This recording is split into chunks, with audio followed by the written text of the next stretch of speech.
Muhayyo O'rolova kelin bo'lib tushgan xonadonda 3 nafar kelin bir tom ostida yashardi. Mustaqil uyga ega bo'lish esa oilaning orzusi edi. Yillar davomida kutilgan orzu ushaldi. Ular Andijondagi Bobur shahrida zamonaviy xonadonda yashamoqda.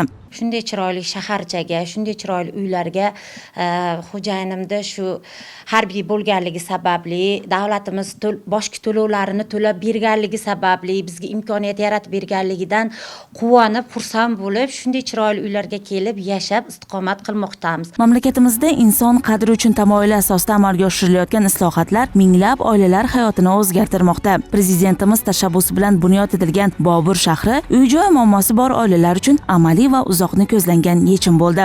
Hozirgi kungacha 130 dan ziyod ko'p qavatli uylar, ya'ni 4000 dan ziyod kvartiralar topshirilgan bo'lib, 25000 dan ziyod aholi ko'chib bu yerda yashayapti.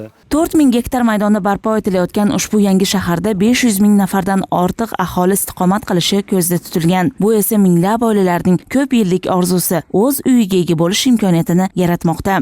Shu kungacha bu yerda maktab, bog'cha, poliklinika, ijtimoiy soha obyektlari qurilib foydalanishga topshirildi. Mana amfiteatr 1,5 ming o'rinlik qurilib foydalanishga topshirilgan bo'lib, nafaqat viloyat tadbirlari, balki respublikaga ahamiyatiga ega bo'lgan tadbirlar o'tkazildi.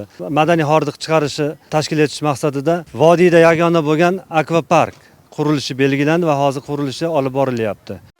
2021 yilda prezidentimiz tomonidan yangi Andijon massiviga tamal toshi qo'yilgan edi. Oradan qisqa vaqt o'tib, bu yerda zamonaviy shahar qad rostladi. Bugun Bobur shahrida ko'p qavatli uylar bilan bir qatorda zamonaviy maktab va bog'chalar, tibbiyot muassasalari, savdo va xizmat ko'rsatish markazlari, muhandislik kommunikatsiya tarmoqlari hamda keng yashil hududlar bunyod etildi. Loyihalarni amalga oshirishda mahalliy qurilish tashkilotlari bilan bir qatorda xorijiy, jumladan Xitoy investorlari ham faol ishtirok etmoqda.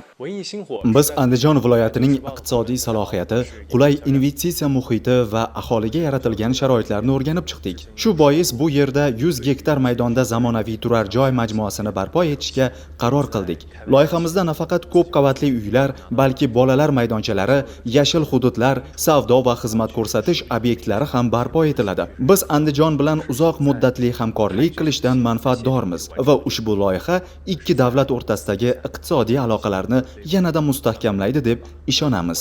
Bobur shahri bugun yangi O'zbekistonda amalga oshirilayotgan islohotlarning yorqin natijasi. Uy-joy masalasiga berilgan samarali yechim va inson qadri uchun ustuvor siyosatning amaliy ifodasiga aylandi. Bobur shahrida amalga oshirilayotgan bunyodkorlik ishlari har bir oilaning baxtli hayoti uchun yaratilayotgan imkoniyat hamdir. Gulzira Rustam va Nasibullo Turjonov Zamon informatsion dasturi uchun.